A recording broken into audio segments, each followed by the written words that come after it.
I've seen so many people make the mistake of cutting their calories too low, too fast, and too hard.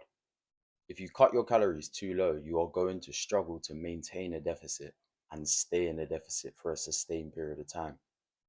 When you're cutting your calories, you want to try and maintain a 3 to 500 calorie deficit for a sustained period of time.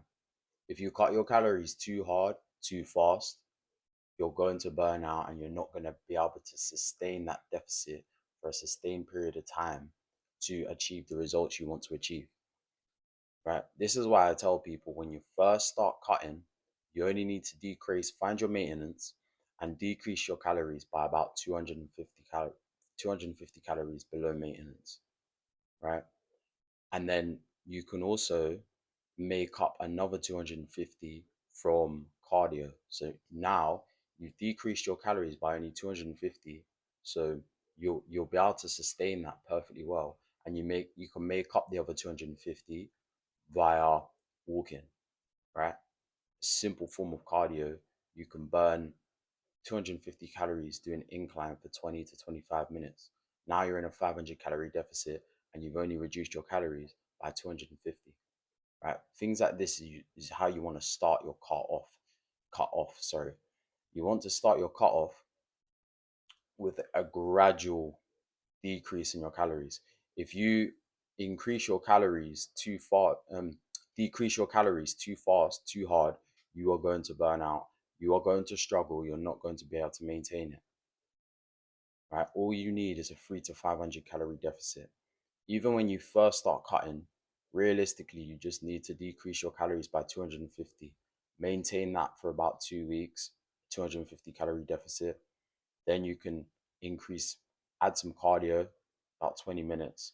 Now you're in a 500 calorie deficit. Because when you first start cutting, you will lose, especially if you're, say, 20, 30 pounds overweight, you can get away with being in a 250 calorie deficit, um, and you will still lose, right? And then, as I said, as time goes on, then you can add some steps in. You can increase some steps. So you're still able to eat the same, but you're in more of a calorie deficit because you've added some steps, because you've added some cardio, right? So this is why I say to people, don't slash your calories to like 1500 when you first start cutting. If you wanna slash your calories and you've been eating like 3000, maybe 3500 calories for the past God knows how long, and then you want to just slash your calories down to 1500 because you want to lose a load of weight really quickly. That's not how your body works. You will crash out, you will burn out, you won't be able to maintain it. And even if you do maintain it, you probably won't end up with a good physique at the end because your muscle retention is going to be a lot lower because your body is being put under so much stress that, yeah, you'll probably lose weight, you'll probably lose fat and muscle at the same time, which is what you don't want to do. Right? You want to be able to keep and retain as much muscle as possible, right? That is how you want to obtain an attractive and aesthetic physique, is by maintaining as much muscle as possible, losing the fat, stripping the fat off gradually, slow process, and then you will obtain a nice and attractive physique, right? If you, like I said, if you want to cut calories too fast, too hard, you will struggle to maintain it, right? Because as a fully grown man, you shouldn't be eating 12, maybe 1500 calories. It's way too low. And I've made that mistake before when I've cut before and I've cut my calories so low. I was eating, I think, 16 or 1700 calories, and I just burnt out all the time because I couldn't maintain it. My sleep was poor because of it. My recovery was poor. My body was under so much stress, and I didn't end up with a good physique, right? Even though I did maintain it for a fairly sustained period of time, I was always hungry. I was always fatigued, tired. Like I said, my sleep was terrible. My recovery was poor. My strength was going down significantly in the gym. So this is why you don't want to slash your calories, because you're actually doing more harm than you are good. Right? If you cut your calories too fast, you're doing more harm than good. Believe me, I've been there and I've done it. So don't make the same mistakes as me, and give yourself a gradual calorie deficit.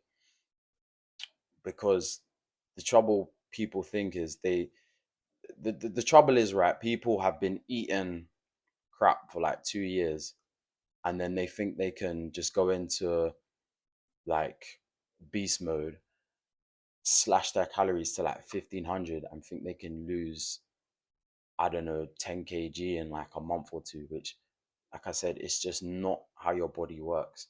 You have to understand that this takes time, and that fitness and getting an attractive physique, an aesthetic physique, it's going to take time. It's a process. You just have to understand and learn about delayed gratification. When you can understand and you can just realize that this is a journey and it's going to take time, and you're not going to be able to achieve within a month or two, right? Depending on obviously how much fat you have to lose. But if you're significantly overweight, then you need to realize you need to give yourself a longer time horizon. Stop thinking in weeks and think in months to maybe even a year, right? Depending, like I said, on how much fat you have to lose, because you're going to do more harm than good if you just try and cut your calories thinking you're going to be able to shortcut it and obtain a attractive physique by just cutting corners. You can't, right? When it comes to obtaining an aesthetic and an attractive physique, you can't cut corners. You have to. It's a slow and it's a gradual process, and that's just how your body works, right? And you just have to accept that, rather than trying to fight that by cutting your calories or doing excessive amounts of cardio. You just have to accept that it's a process. It's going to take time, and just be disciplined enough to stick to it for a sustained period of time. And you'll also find as well, if you're just in a gradual deficit rather than in a huge deficit, you'll find the cut a lot easier, because you're not going to be super starving all the time. Like when I cut my calories super hard, super fast, I was just hungry all the time, right? All the time. I just constantly thinking about food 24/7. I was like, oh, when's my next meal? They're like, and that's not like what you want to be, because then it starts to take over your life and control your life. And if you're not competing and you just want to get in shape, that's the last thing you want. You still want some enjoyment. You want to be able to, go about your day-to-day life without thinking about food all the time, right? So this is why I say to you, be in a gradual, in a slight deficit, and maintain that for a sustained period of time until you get to where you want to be, because you will find it so much easier. Right? Stop slashing your calories. Stop doing excessive amounts of cardio, because that's another thing people will do. They think, oh, if I just do loads of cardio, then I can eat what I want and get an attractive physique. No, that's not how it works, right? You still need to track what you're eating. If you do loads of cardio, sure, you can eat more in your deficit, but then if you're not tracking what you're eating, it's still easy to go over. So you might be doing, I don't know, cardio which burns say maybe 500 calories, but if you're then eating another 5,000 like calories worth of food, you're still going to end up being over, right? So this is why I'm saying you need to track what you're eating, and you need to make sure you're in a deficit, because if you don't, you're not going to get the results you want, and then you're going to probably end up giving up, because you're going to think to yourself, well, this isn't working, so I'm putting in all this effort, I'm putting in all this work, and I'm not seeing the results I want. That's why you need to track your food, track your calories, right? Make sure you're hitting your macros, make sure you're getting enough protein, because making sure you get enough protein is also very important, because that will help you retain your muscle. And you might even find, if your protein is high, you might even find that you might even recomp slightly, depending on how new you are to the game. You might even find that when you're cutting, you're also building a bit of muscle, right? You're obviously not going to build a significant amount because you're cutting, right? But you might find, if you're fairly new to weightlifting, training, you might find that you actually build a little bit of muscle because of the fact that you are keeping protein high and you're training hard in the gym. And that's another thing as well, right? When you're weightlifting, make sure you're pushing yourself as if you were building muscle. Don't think, oh, I'm cutting, so I'm just gonna decrease the weight, do light weights, do not as many sets and not as many reps because I'm just trying to maintain my muscle. No, when you're in a cut, you should be going into the gym with the attitude that I'm going to build muscle. I'm trying to build muscle because then it's going to help you retain as much muscle as possible. And like I said, if you're new to the game, you might even find you will build a bit of muscle and strip off some body fat. So it's highly, highly important, man. That's all I got for today. Stay locked in.